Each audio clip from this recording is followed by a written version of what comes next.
अवधूत चिंतन श्री गुरुदेव दत्त. श्री स्वामी समर्थ. आपल्या चॅनलमध्ये सर्वांचे स्वागत.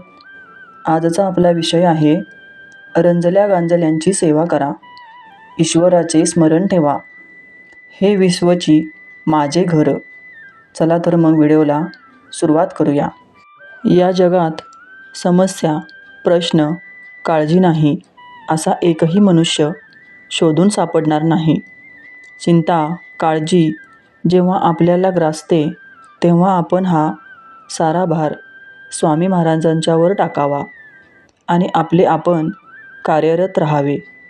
आई मुलांची सर्वतोपरी काळजी घेते म्हणून मूल चिंतामुक्त असते.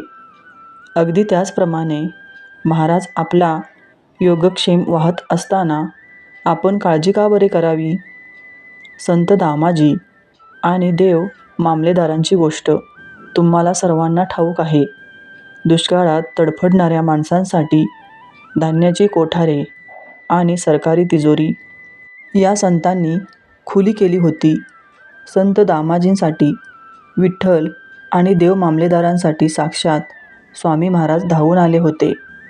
कठीण प्रसंगात आपल्या प्रिय भक्तांची जबाबदारी स्वीकारून भगवंताने त्यांची होणाऱ्या कारवाईपासून मुक्तता केली. जेव्हा तुम्ही इतरांची दुःखे दूर करण्यासाठी धावून जाता, रंजल्या गांजल्यांची निष्काम सेवा करता, तेव्हा प्रत्यक्ष पाचामुखी परमेश्वर तुमच्या मदतीला येत असतो. हे आजवरच्या अनेक उदाहरणावरून सांगता येईल. दयाळू अंतकरणाने जेव्हा तुम्ही इतरांना मदत करता तेव्हा तुम्हाला एक अपूर्व आनंद आणि समाधान मिळते. तुम्ही रंजल्या गांजल्यांची जितकी अधिक मदत कराल तितके तुमचे अंतकरण जास्तीत जास्त कोमल बनत जाईल. मृदू अंतकरण हे ईश्वराचे अंतकरण असते. तुम्ही जेव्हा संकटात असता तेव्हा अशाच मृदू अंतकरणातून मदतीचा, कृपेचा ओघ तुमच्याकडे वाहू लागतो. त्यामुळे दुःखी, कष्टी, पीडित लोकांची मदत करा. हेच स्वामी महाराजांना अभिप्रेत आहे. ईश्वराचे स्मरण ठेवा. आपण जर ईश्वराचे मनपूर्वक स्मरण केले तर सध्या दिसणारी अनर्थकारक स्थिती निश्चितच उद्भवणार नाही. प्रत्येक परिवारातील निदान एक व्यक्ती जरी आत्मोन्नत होऊन उच्च अशा आध्यात्मिक स्थितीचे भान जोपासले तरी त्यांच्या अवतीभोवती वातावरणात निश्चितच हळूहळू परिवर्तन घडू लागेल. सर्वजण एक प्रकारची परम मंगल भावना वाढविण्याचा प्रयत्न करू लागतील आणि त्यांच्या मनात अंकुरलेली शांतीची भावना आणि परस्पर विषयक सद्भाव जोमाने बहरून सगळीकडे पसरू लागेल. त्यांच्यातील स्वार्थवृत्ती गळून आपल्या बांधवांपासून दूर नेणारी भावना कमी होऊ लागेल. ज्ञानातून आणि सर्वव्यापक ईश्वराच्या अनुभूतीतून ते कल्पनेतला स्वर्ग पृथ्वीवर आणू शकतील. परंतु त्यासाठी परमेश्वराचे विस्मरण प्रयत्नपूर्वक दूर करून सर्वाठायी वसत असलेल्या परमेश्वराचा बोध घेऊन आणि इतरांना देऊन एक मंगलमय वातावरण निर्माण करण्याचा प्रयत्न सामूहिक स्वरूपात करावयास हवा. तसा प्रयत्न झाला तर निश्चितच अखिल मानव समाज सुखी होऊन सर्वत्र शांती नांदेल. तंटे-बखेडे माजणार नाहीत. आनंदी आनंद निर्माण झालेला पाहावयास मिळेल. त्याकरिता परमेश्वराचे चिंतन, मनन आणि स्मरण हे फार महत्त्वाचे आहे. ईश्वराचे स्मरण करता क्षणीच एक फार मोठी शक्ती आपल्या पाठीशी उभी राहते. हे विश्वची माझे घर. आपापल्या घरी परतल्यावर आपल्या वाटेला आलेली कर्मे कर्तव्यबुद्धीने चोख पार पाडीत इतरांच्या सेवेत स्वतःला विसरून जाण्यास शिकले पाहिजे. हे विश्वची माझे घर अशी आपली मती स्थिर व्हावी. हेच प्राचीन ऋषीमुनींनी शिकविले. अवघे विश्व त्या परमात्म्याचा व्यक्त आविष्कार आहे. सर्वांमध्ये विश्वनाथ पाहणे म्हणजे विश्वात्मक होणे. याची मनाशी खूणगाठ बांधून विश्वात्मक होऊन आनंदाने जीवन जगले पाहिजे. आपण सर्वजण जर ही विश्वात्मक जाणीव स्वतःच्या मनात विकसित करू तर प्रत्येकाच्या अंतःकरणात स्वामी दिसू लागून चिरंतर आनंद प्राप्त करू शकू. ही विश्वात्मक जाणीवच आनंदाचा स्रोत आहे, ज्यात मी, माझे, तुझे हे शब्द आणि वृत्ती विरघळून जातात.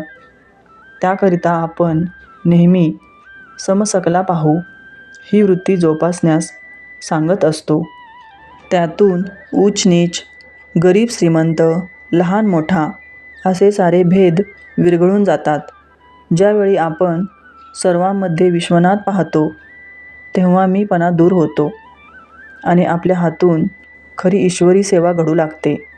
रंजल्या गांजलेल्यांना मदत करणे, भुकेलेल्यांना अन्न देणे, गोरगरिबांची सेवा करणे हीच खरी ईश्वरी सेवा आहे, जी महाराजांना अपेक्षित आहे.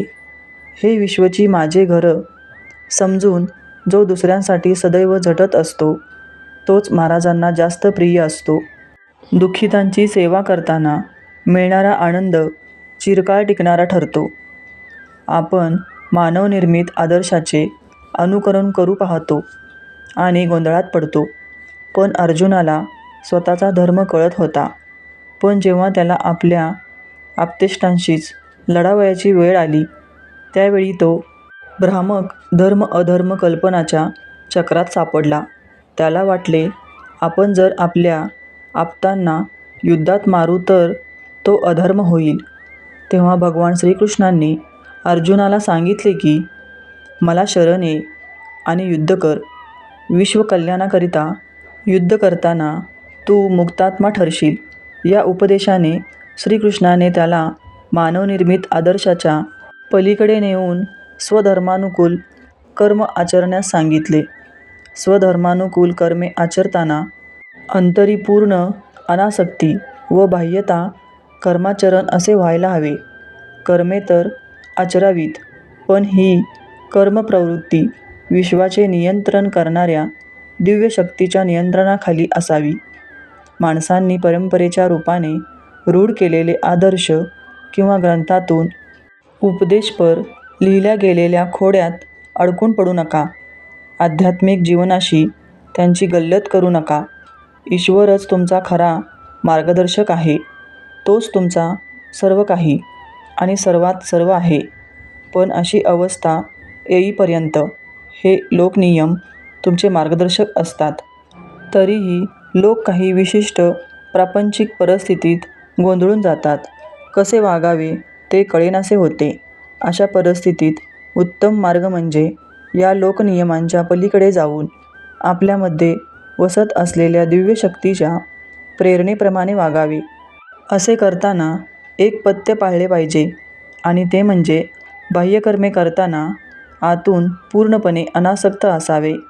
असे केल्याने कर्म करूनही आपण कर्माने बांधले जात नाही आणि अंतरीची अनासक्ती आपले पूर्ण संरक्षण करते. व्हिडिओ आवडल्यास लाईक, शेअर आणि सबस्क्राईब करा. धन्यवाद. श्री स्वामी समर्थ.